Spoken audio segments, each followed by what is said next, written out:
Hello all. How are you? I hope fantastic. Okay, so today we have a class. Well, tomorrow.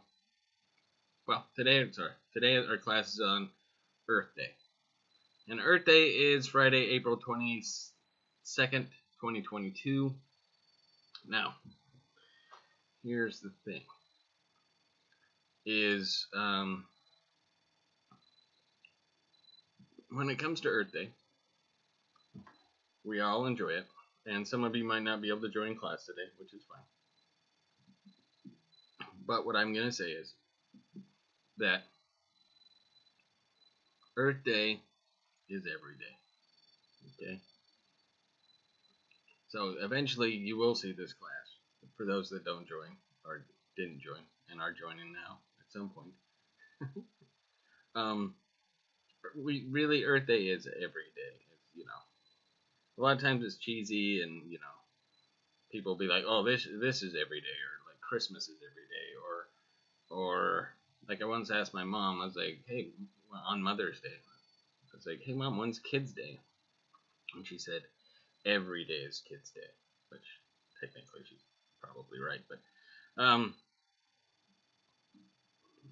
then well, I was like, not today. Today's Mother's Day. But anyway, but honestly, Earth Day should be every day. This is the planet we live in, the planet we learn in, the planet that everything that we know really kind of exists. And there's more out there. I'm not saying there isn't, but I was talking about this with somebody else in our group, and one of the things that came up was William Shatner went into space. The original captain of the Starship Enterprise from Star Trek, Captain Kirk. And he said when he got up there, he didn't like it. When he went into space, he said it's dark out there. And it was cold. And he's like, and I just kept looking back at the planet Earth and knowing looking how bright and beautiful it is, and what's there, and what you can see there, and what we can do to save this planet is all that really kind of went through his mind. And so I think that's a great reminder that every day is Earth Day. So we're going to go over some stuff for Earth Day. And how we can celebrate it, kind of what it's about, and how we can keep it going pretty much every day of our lives. All right, so Earth Day, pardon my hair. Earth Day, the first Earth Day was observed April 22nd, 1970, when 22 million people across America celebrated by filling their local streets, parks, and auditoriums to demand a healthy, sustainable environment. They were concerned about their cities laden with smog, polluted rivers, rampant pollution, and other environmental hazards. Yeah, that was the end of the 60s, and so a lot of stuff to clean up. Since then, Earth Day has been celebrated around the world by people from all walks of life who are concerned about making a sustainable future for their children. In the past, events, festivals, and overall awareness campaigns mark the day with the hope of preserving the environment. Which is funny is that some of the concerts and festivals that people have are some of the messiest. And they go like Reggae on the River. You ever heard of that? I never went. They have it up in Humboldt sometimes. But I have seen the cleanup for it, and it's disgusting how much garbage people leave after that. So you might think protecting the Earth is a monumental task, too big. One that can only be performed by superheroes. But believe it or not, I'm walking in there. But believe it or not, there are many things we can all do to make a difference. Even small changes can have a big impact.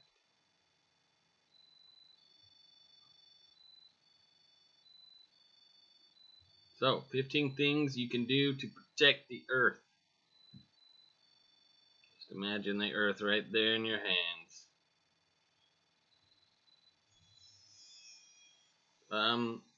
Smart heating and cooling. So, weather seal your home. This is a big one. So much of the energy most of us use to heat our homes just slips out through the cracks. Have an energy audit performed on your home. Some communities and organizations even offer them for free. And insulate. You trap the heat in. You don't have to use the heater as much. Saves on your bills. And we're not wasting energy. Put on a sweater or a blanket. Why heat up your whole home when you're just using one room? Dress for the season. Don't expect to be comfortable in shorts and a tank top when it's snowy outside. Put on layers, even indoors, and bundle up under blankets when you're not moving around. It's very true. Or invest in one of the little heating pads and plug that in. Still uses energy, but you put a blanket on over that, heats up the whole thing really well, and then you just turn that thing off, and once the blanket's nice and warm, you're warm, comfortable, sit back, watch a movie, or whatever, play a game. Number 3, use your curtains and blinds. Curtains are good for more than just privacy. They can also help you regulate the temperature inside your home. In the winter, open your curtains or blinds during the day to let in the sunlight and close at night to keep in the heat. In the summertime, do the opposite. Right, so in the wintertime, you want to open up because it's cold, let the sunlight come raining in. And then at night, you want to trap that heat, so you close off, everything else to help kind of insulate and keep that heat inside. Now, the opposite would happen during the summer. You would want to kind of block off everything. Your plants are still going to just keep them by windows. Things like, even these plants still get pretty good light. And even this light will keep them happy. And then, so you'll kind of you want to keep the heat out so that you don't have to use your air conditioning. And then at night, you want to open up whatever windows you feel safe doing that and let in that cool air. And then, again, once your house is nice and cold, like in the morning, you'll get up and be like, oh, it's nice and cold, perfect. Then you're going to want to close all your windows, all that stuff, shut your curtains, keep the heat out, and then you come home to a cool house. Do that over and over. You save a lot of energy. Cool cooking. During those dog days of summer, try grilling outside or using the microwave more. It will help keep the heat out the house so you don't have to crank the AC. Huh? It's interesting. They would suggest to use the microwave. Okay, anyway, reduce waste. Reduce. Try to fix old things before buying new things. Buy used items whenever possible. Say no to drinking straws at the restaurant and plastic cutlery at takeout. So that's something we definitely want to do. Uno momento. I have something I must do. And we're back. And actually, so the straw thing, I've even noticed that Taco Bell has now switched over to the paper straws. It's plastic straws that they want you to say no to. But McDonald's, and it looks like a lot of other fast food restaurants are switching over. Some people don't like the paper straw. What's a straw? That's weird. It's saving the environment and animals and all sorts of things. Anyway. And also, just try to say no to plastic cutlery at takeout. Even if you get, because a lot of times they'll box up your food, and that's usually in a recyclable container or something that's compostable. But then they'll put in the plastic stuff to eat later, but you have forks and spoons at home, so just say, oh, no, thanks. We've got forks and spoons at home. Thank you kindly, but we're set. So, reduce. And this is the Trinity, so we just went over reduce. Number 2 is reuse. Reuse whenever possible. For reusable versions of popular disposable items, including water bottles, which I always have. Well, most of the time, not always. Coffee cups, diapers, razors, diapers, they mean there are the cloth kind as opposed to the disposable ones, which just end up in the landfill that the seagulls love. And razors. Reuse plastic food containers for food storage. Don't throw away unwanted items. Donate them. Repurpose them. Turn them into craft projects. Be creative. So the more you can use stuff, the better. Reuse it as much as you can. So that's why it's better to take a water bottle than buying, like all these water bottles. It's the same water. It's tap water. You're just paying for it instead of just taking tap from your water and bringing in your own water bottle. So that stuff is a ripoff. It's not any cleaner. I promise you. There is no difference. It's not like it's like, oh, this is actually from a mountain spring. No. The mountain spring is a faucet. And they're just putting it out there and making it look nice. So you're like, ooh, that looks great. I'm going to buy some water instead of just having a nice one like this. Anyway, not to preach, but reduce. Now we've done reuse, the Trinity. Reduce, reuse, and the last one, and it should be last, is recycle. So you want to do the first two first. Reduce, then reuse. Then we recycle everything. So we all know to do it by now, but a reminder never hurts. It can be easy to just toss that one tin can into the trash just this one time. By being conscious about everything you throw away into the trash, recycling will become second nature. Yeah, just recycle as much as you can. I actually did it today. I was somewhere and the guy gave me something that I didn't really want. It was on paper. I was like, hey, and I was like, is there somewhere I can recycle this? And he's like, oh yeah, it's actually just in any of these. And I was like, that's all right. I'll take it. I'll recycle it. I've got recycling. And the reason the last one is recycling is because recycling centers do use a lot of energy to recycle everything, and they do pollute quite a bit when it comes to there. It doesn't mean they're bad. It just means that that's why we reduce then reuse, so that we don't have to recycle as much. If I could, if I just drank water all the time, which I try to, but since I'm not buying it from anywhere, I don't need to recycle anything because I'm just using the same bottle over and over and over and over again. So I don't have like those little plastic things. And I know everybody would say, oh, but what about us getting money for that? I'd rather there be no recycling and we'd have to find another way to make money. But people are going to throw stuff away all the time. That's why we make so much money. But we're doing a great service, honestly. So kudos to us. And then compost. That's number 8. Composting is good. When you say recycle, most people think of bottles, cans, and paper. Composting is nature's original way of recycling.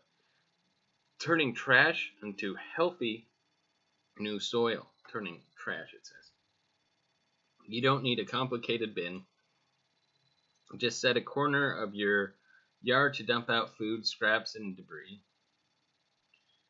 And turn it over every so often. Don't have a yard? Many cities, towns, and community gardens have a public compost pile. Or try worm composting. Yay, let's play with worms. So next is eat locally. How much time? Okay, we're talking about the earth. This is important, everybody, because Earth Day's every day. Eat green. Eat locally. By eating foods that are in season and grown in your local area, you not only support your local ecosystems, but your food will also be fresher and require less fuel and carbon output to get to you.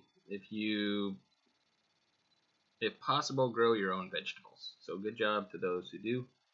And those who can't, that's just fine. But let's try to eat locally and find places locally to get our stuff, because they're sourced more closely. 10. Eat less meat. This is a tough one for me because I'm a carnivorous person. But it's crazy how much land is used, and I'm sure they're going to say it. But environmental advocates and health experts agree that Americans eat too much meat. Cutting our meat down for even one day a week can help reduce the environmental impacts of meat production, and it's good for your health.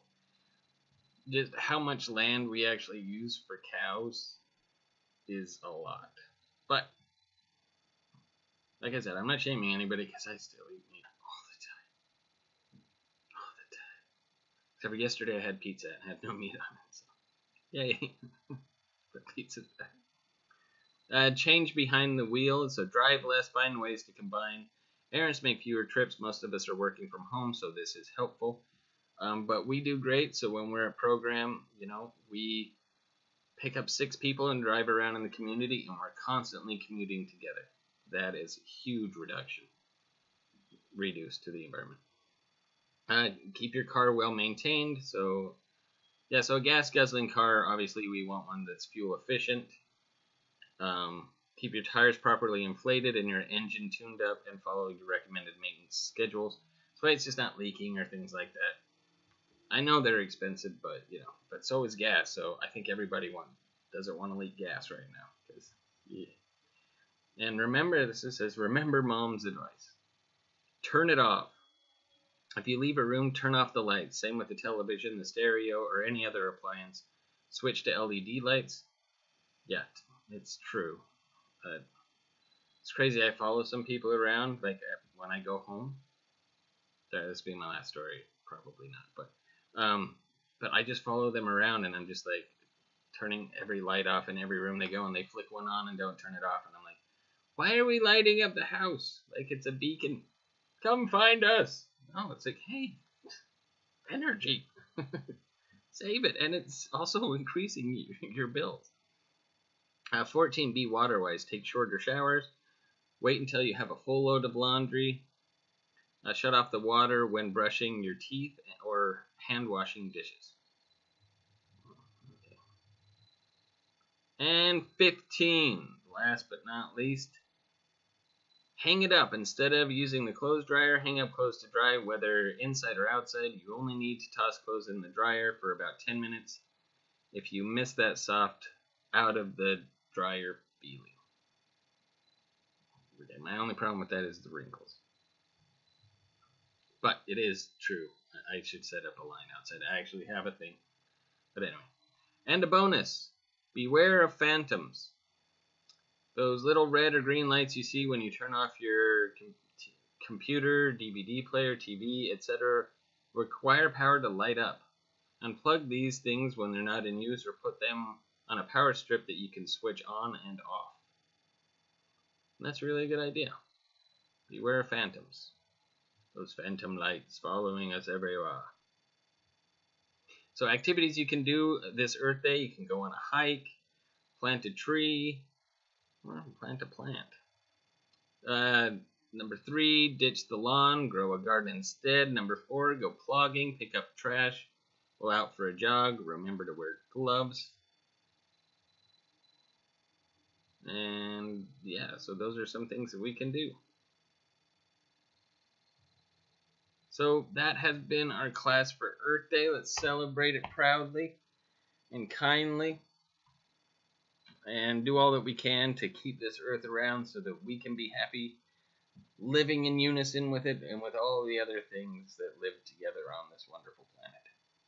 Alright, I hope you've enjoyed the class. If you have any questions, comments, concerns, additions, etc., etc., etc. Sorry, King and I. You should watch it if you haven't seen it.